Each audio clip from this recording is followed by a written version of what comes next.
เอ้ากับทักทายสบายดีพ่อแม่พี่น้องเบิดทุกคู่ทุกคนพบเพาะบ่เล่าของเก่ามันนี่ตำหุ้งพี่น้องกับข้าวปุ้นแซ่บๆมีอันหน่อไม้มะกะทินกระปูพี่น้องเนาะสุดท้ายกันเลยพ่อพี่น้องเด้อเบิดทุกคู่ทุกคนมากับข้าวเหนียวน้อยโอ้ตำหุ้งใช้นมกันเด้อพี่น้องอืมอืม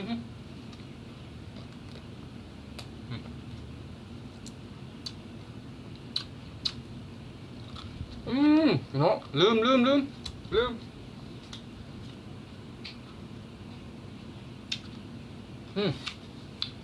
ปลาดุกพี่น้องจ้ามปลาดุกแซ่บๆ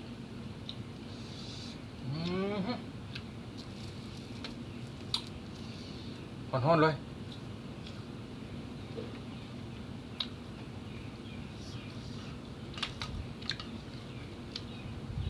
โอ้เข้าท่าฮะเพิ่มกันน้ำมันเลยน่าเลย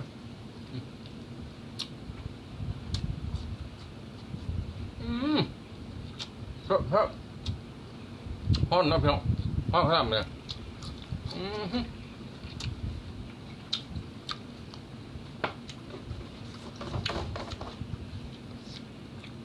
กินน้ำก่อนพี่น้องโอเค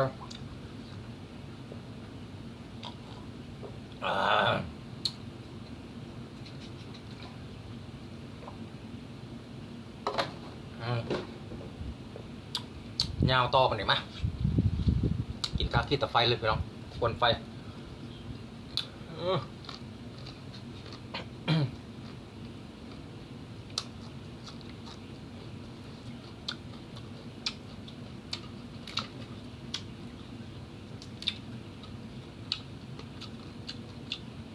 จอนมะกะทิน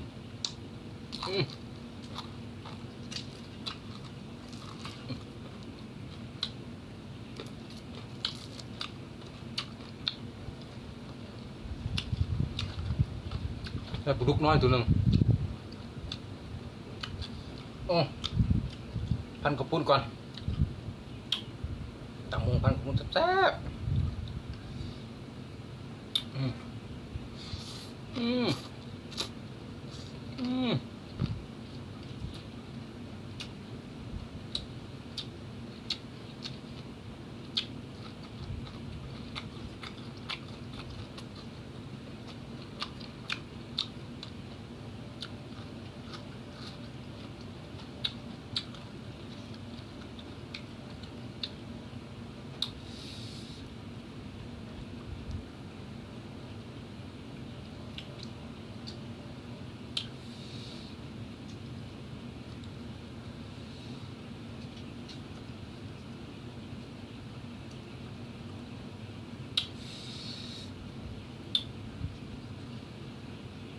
มาใช้น้ำกันเด้อพี่น้องเด้อ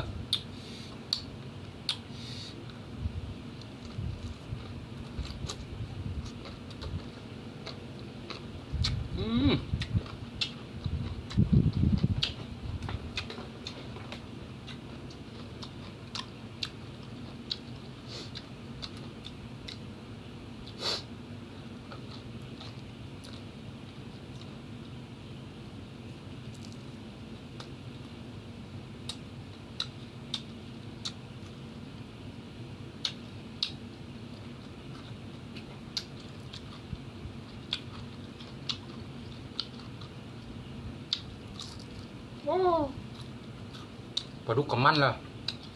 มันจะจวด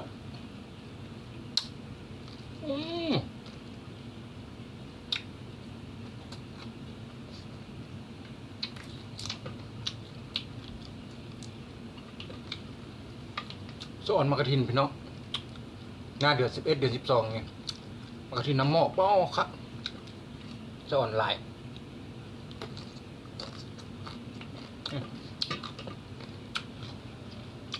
หน่อไม้น้ำหม้อสอน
ตินกับพอดีแซ่บน้ำไม้กับพอดีอ่อน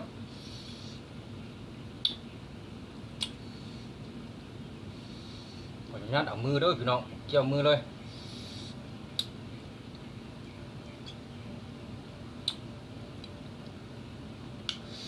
โอ้ต๊ะ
อืม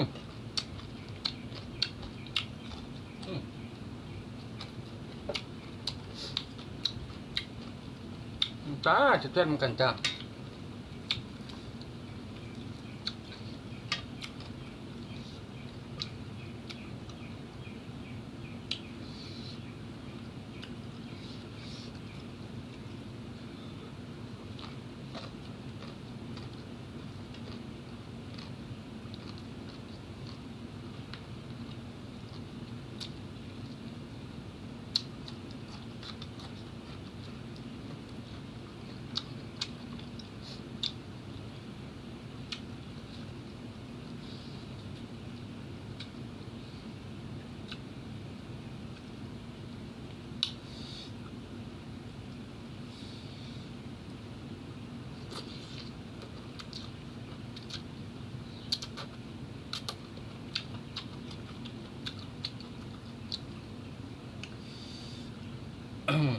อืม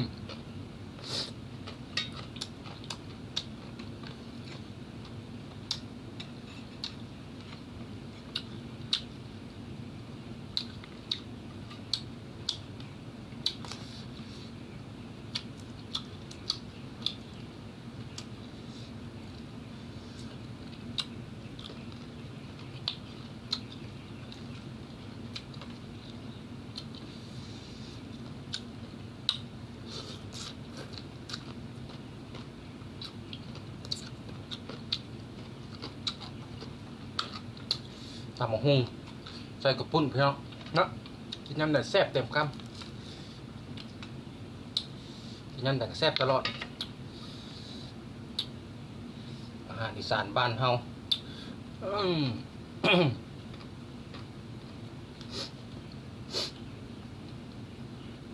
กับหน่อไม้ต้ม